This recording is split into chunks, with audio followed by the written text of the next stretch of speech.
Increasingly, through selective breeding, the differences between rulers and ruled will increase until they are almost different species. That's what mathematician Bertrand Russell said, capturing the predatory dominance behind the spirit of the eugenics movement. The vision was to transcend man. What nature does slowly, humans could do swiftly through genetics. Sir Francis Galton, first cousin of Charles Darwin, coined the term eugenics, and through the Royal Society in London brought it to prominence. Powerful and wealthy industrialists who'd concentrated huge monopolies at the height of the Industrial Revolution seized upon the elitist treatise, fueling an international movement for eugenics as a means of keeping the masses of humanity under their yoke. Human labor lost value under the rise of technology. Life had become cheap, as an emerging scientific dictatorship made man a mere cog in a vast machine. Eugenics became more than just a policy to guide reproduction wisely. It evolved into many branches of control under state power. From eugenic sterilization laws in the United States and Britain, to the extermination policies of the Nazis and other dictators, to controls on the use of resources, carbon taxes, and the number of children families can have, the New World Order emerged from the shadows, and the state religion of population control became an all-out war against the individual and family. Good evening, I'm Aaron Dykes, and this is another InfoWars special report. Tonight we're going to go in depth and look into the eugenics movement and what it means for our modern society and how we came to be mere pets in this system which seeks total control under the New World Order. What is eugenics? It's an elitist philosophy for a transhuman man which leaves behind the husk of the underclass. It's a way to wipe out the regular man and devalue human labor. We've reduced ourselves to being nothing more than inventory in a complex system under this nation and under this global treaty. There really is population control in the literal sense going on this planet, and we're tagged, traced, and numbered. Everyone knows about the complications, the risks, and the horrifying nightmares produced by RFID, tracking technology. What will happen if we have a chip under us? Facial scans, iris scans, recognition. Where did that all come about? To find out, we have to go back to the roots of the modern eugenics system. Back in 1883, when Sir Francis Galton, cousin of Charles Darwin, coined eugenics and made it a movement that would transform our modern society, especially in the Western world. Francis Galton developed the first system of biometrics, including fingerprints for criminal identification. He also developed supposed theories for racial hygiene, for improvement, for supposed positive eugenics, where the elites could breed and expect to increase their fold. Instead, his family, the Huxleys and the others who bred with him, disintegrated into halfway intelligent and halfway just disturbed human beings with lots of problems.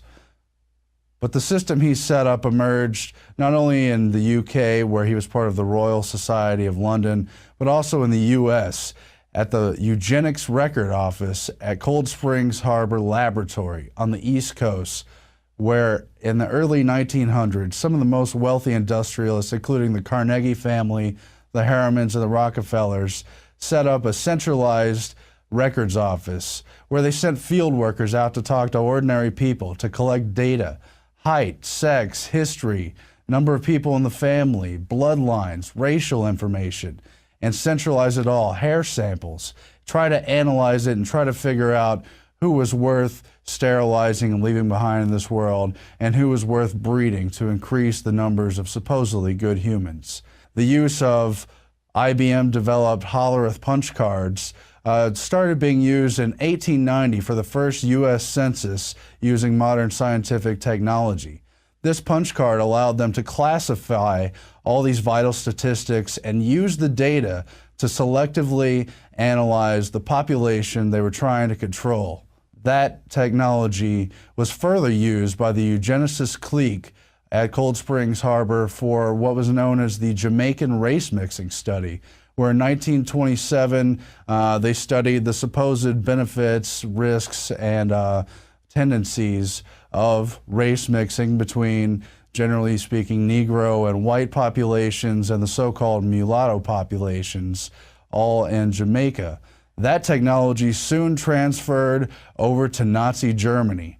These eugenic sterilization laws were not unique to Nazi Germany, though. The United States had these laws in more than 27 U.S. states, I believe 33 all told, set up starting in the early 1920s, but they didn't end until the late 70s and even early 80s, all disgracefully targeting the autonomy of the family and the individual, challenging the right to reproduce, and trying to bring in this eugenics world society. For a little more perspective on how bureaucracy became so tyrannical, let's look at the quote from Carroll Quigley, historian for the elite and author of Tragedy and Hope. He said that the modern man, the 20th century supposedly democratic man, will in general have his freedom and choice controlled within very narrow alternatives by the fact that he will be numbered from birth and followed as a number through his educational training, through his required military and other public service, through his tax contributions, through his health and medical requirements, and his final retirement and death benefits. Carroll Quigley warned us, or was simply observing, that we are a number from birth to death under this eugenics New World Order system, which is a centralized control system using the modern industrial technology. How did this become so dangerous? Well, it was the elites, including those who were already dominant and those who became dominant at the height of the Industrial Revolution, who established these super monopolies, which we know the Rockefeller oil monopoly, the Carnegie steel monopoly, and the Harriman railroad monopoly, very emblematic of that. They paired up with the rising collectivist models, not only socialism and communism, but fascism, Nazism, which is National Socialism, and also the kind of New Deal set up under the FDR system and other similar systems. We continue in one version or another of that system today. We have our Social Security numbers and all the other things just mentioned by Carroll Quigley. So we have baby's blood and databases. We have the Human Genome Project, which tries to analyze our racial data and draw conclusions and supposedly provide a more promising future. But what else are they using that for? And why does this collective model become so psychopathic? Let's look at a naked statement from George Bernard Shaw, a leading Fabian socialist who led the promise of socialism, which may sound like a good idea, they're going to take care of you, but look at that logo behind him. That's a wolf in sheep's clothing. He wasn't talking about a friendly socialism. He was talking about how under socialism, you would not be allowed to be poor. You would be forcibly fed, clothed, lodged, taught, and employed whether you liked it or not. But if it were discovered that you had not the character and industry enough to be worth all this trouble, you might be possibly executed in a kindly manner. But whilst you were permitted to live, you would have to live well. But however you lived, you would be a cog of the state, servile to this centralized system. Now, today we have the post-World War II United Nations system, which itself has branches. UNESCO, the branch for education, science, and culture, headed by eugenicist Julian Huxley, who's from that original eugenics family, which included the Darwins, the Galtons, and T.H. Huxley, who was the elder grandfather of the author, Aldous Huxley, and Julian Huxley, the first head of UNESCO, also a transhumanist. You also have the United Nations Population Fund, which makes gross characterizations and recommendations, especially in developing and third world countries. You also have mechanisms like the World Bank and the IMF, now in the present day, using loan availability to supposedly improve and develop these countries as a condition to meet population reduction goals. Yes, there are population reduction goals, and the deep secret is that there's a global population database apparatus in use, not necessarily centralized in one location or another, but continued through the philosophy of these eugenicists and the collectivists, used today in our bureaucratic systems, but also used to analyze our supposed racial data and our supposed worth as human beings. We're looking now at a chart of the top foundations who were giving to population control causes in the year 2000. You can see that in the case of the Bill and Melinda Gates Foundation, hundreds of millions of dollars a year are going to causes including, but certainly not limited to, abortion. You also have other top technocrats like the David and Lucille Packard Foundation of Hewlett-Packard, the other computer company, also giving hundreds of millions of dollars. The Ford Foundation, the Hewlett Foundation, the other half of HP, the Rockefeller Foundation, MacArthur, the Ted Turner Foundation, and the George Soros Open Society Institute, all contributing to overt and covert population control causes, especially in the developing and third world. Now let's take an even closer look at the Rockefeller Foundation, a prime example in the modern day eugenics movements. They were, of course, very powerful industrial family, of course allied with even bigger families like the Rothschilds. And they learned that their oil empire was hated, especially in America, in the early parts of the 20th century. They were funding the birth control movement headed by Margaret Sanger. They were also funding the Nazi Germany Kaiser Wilhelm Institute, which was a huge vehicle for the entire Western European eugenics movement. They were further funding social engineering through many of the universities, including Caltech University in California, where they sought to use the early eugenics even before they discovered the full potential and exact mechanism of DNA, at least officially. And they were using some of the most famous scientists in the world to pursue research and development towards the biochemical engineering of man, to remake him into a compliant and willing servant of the state. They were literally using the emerging genetics and DNA information, what they knew about breeding in the genome, to produce the sort of citizens they wanted in what was already becoming the post-industrial world. You see, after the rise of machinery and centralized technology, the modern state, human labor lost its premium. It wasn't worth as much. And you look at where we are today in the 21st century with everything robots and nanotechnology and the sort of Ray Kurzweil vision of the future promises, and you can see that human beings as we know them, especially the masses, are not considered to be worth any more than the papers on this desk. They're just scenery, something to be kept if a good socialist government wants to keep after them, or to be just ruthlessly exterminated under this eugenic system. So the Rockefellers have been part of that, and even after the war, they used the environmentalism vehicles, the carbon tax vehicles, and especially the vaccines and genetically modified food vehicles to target humanity from the perspective of his biosphere and from the perspective of within his and her own body. It's disgusting, ladies and gentlemen, but we could see that this global apparatus, which is tracking the population and seeking to control it, has been all over the world in an organized manner.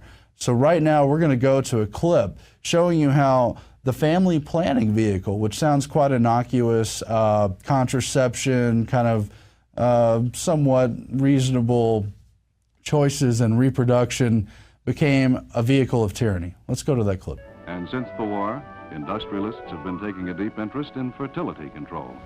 As a part of industry-sponsored programs, health and welfare specialists go to workers' homes. Gradually, these programs break down shyness until at neighborhood meetings, birth control instruction begins. The government discusses it openly in magazines, newspapers, and films. Aided by interested industrialists, by a wise government, and by their own educated choices, they are deciding to keep families small. This is one of the few rural-based family planning programs in the state of Madras. Using posters and other aids, Padma describes the problem in personal terms. Family planning may be the key to solving India's food problem. Fewer children mean more money, which means more food, better clothes, and education, even more love. China is now conducting an intensive family planning campaign. Parents should have only 2 children, with a recommended spacing of 4 years. propaganda work is necessary to counteract the pressures from grandparents to have more children. In China, family planning is not only a personal matter, but a national concern. Messages are broadcast over radio and the ever-present loudspeaker.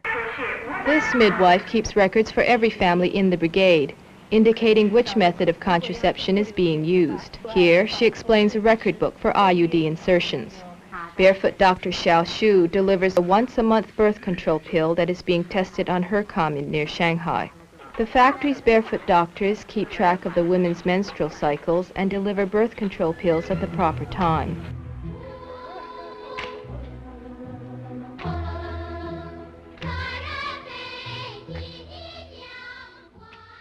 Ladies and gentlemen, you just saw clips from several different countries, China, India, Japan, all as part of this global family planning and Planned Parenthood movement.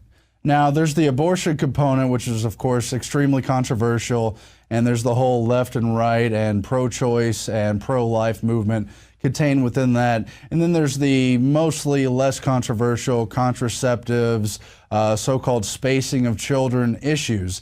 None of that is the direct issue. The real issue is that these industrialists have taken the official overt United Nations UNESCO vehicle and inputted their personal agenda into it. You see, the Rockefellers had the Population Council started in the mid-50s by John D. Rockefeller III, brother to David Rockefeller and Nelson Rockefeller, the former vice president.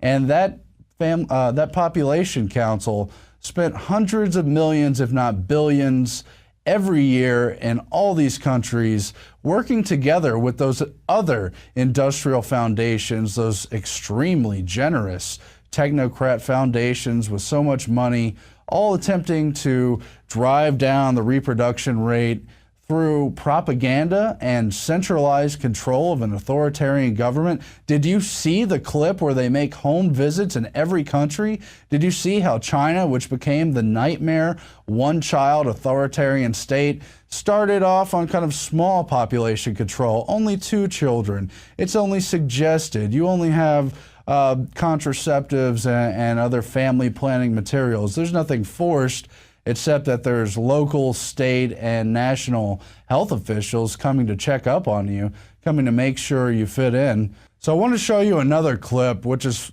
of Taiwan and its particular family planning case study. It parallels directly with this UNESCO document, which came out in 1973, Mass Media Family Planning and Development. You just saw in the other clip how they admit they're using propaganda centralized at the state control to implement and pressure the population to adopt contraceptives, abortions, sterilizations, and other means of keeping down the population. Now, when countries like China get out of control, you have to also look at countries like India, which were sold on the soft approach, but then all these abuses happened afterwards. There were compulsory sterilization. There were mothers who were not informed that they were getting sterilized.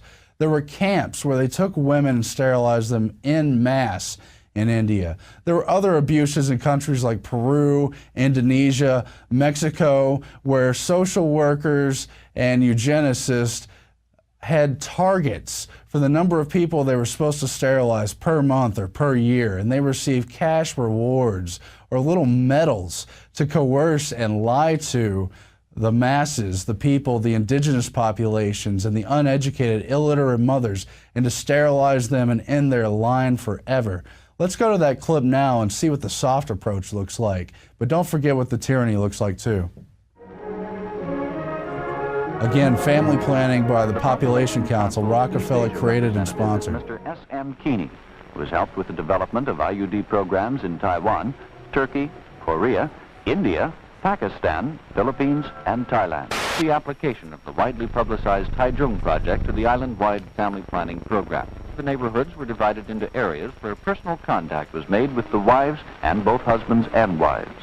After the training, Mrs. Lin is ready to start work. Her first stop is at the Township Registration Office. Here she collects the names and addresses of all the married women, 20 to 39, with 3 or more children, one being a son.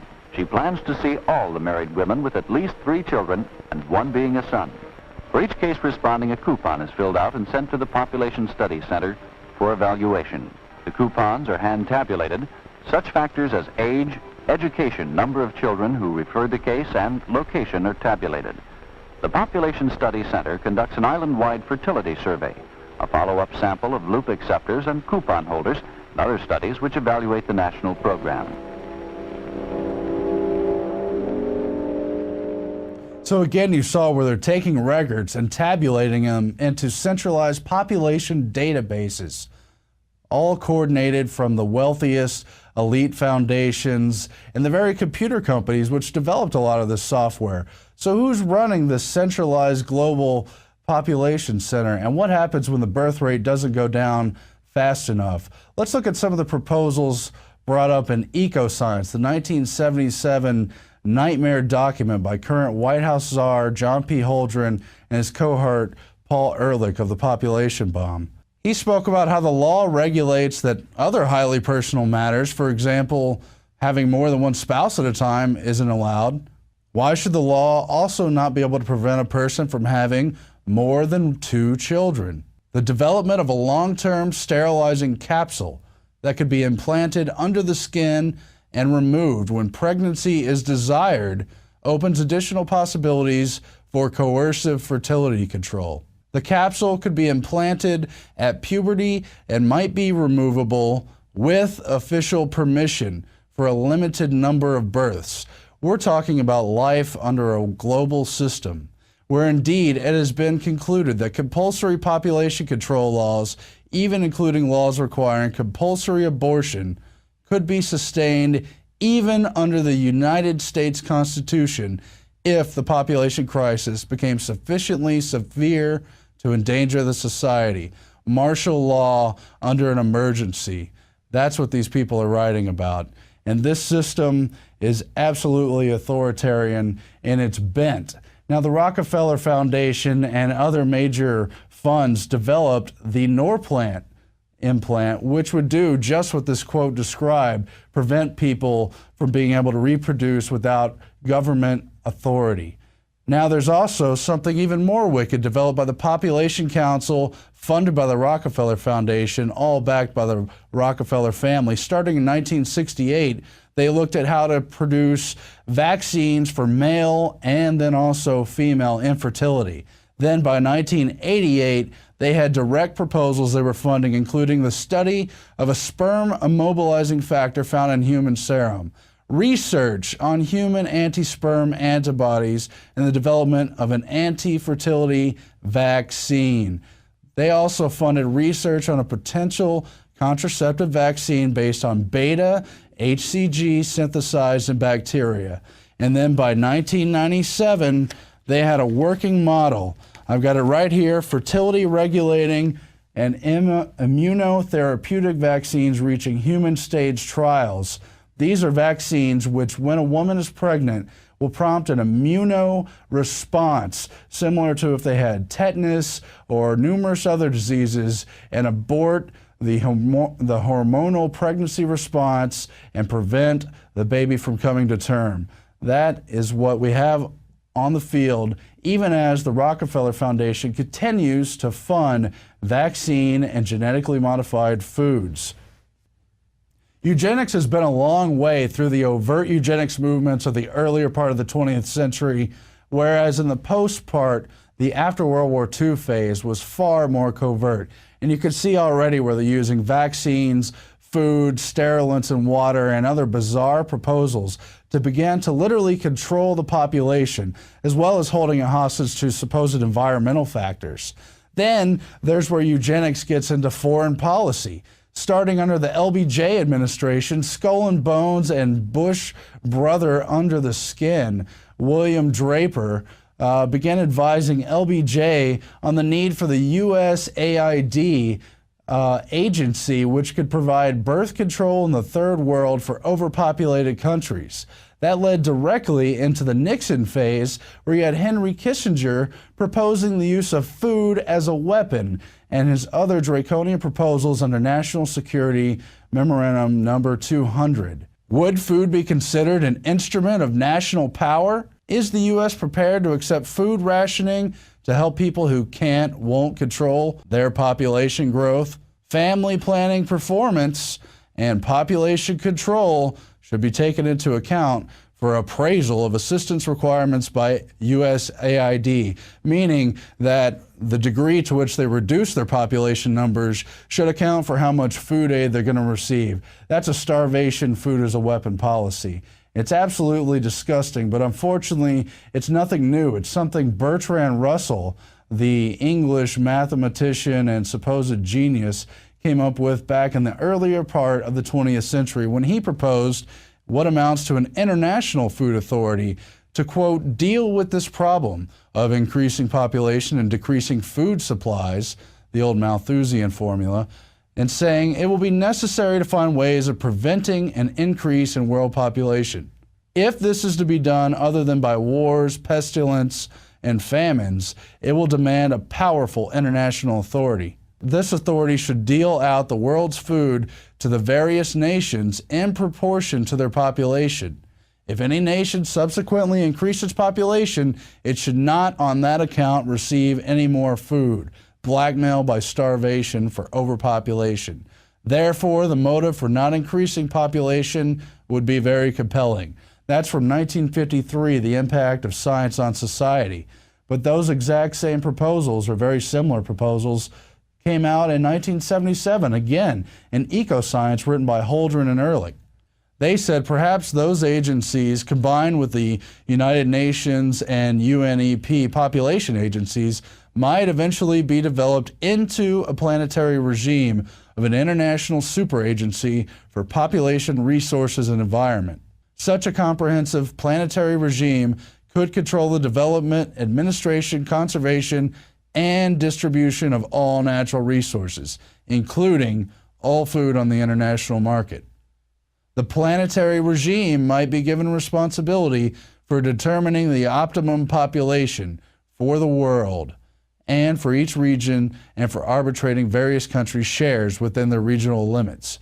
Again, they're going to create a global superstructure that will gather all the food and then ration it to the countries, holding it over the heads of those that are overpopulated and underdeveloped until they curb their own population to meet the given food rationing. That is absolute tyranny, but that is the kind of direction we're heading under the population control management system of this modern day eugenics system under the New World Order.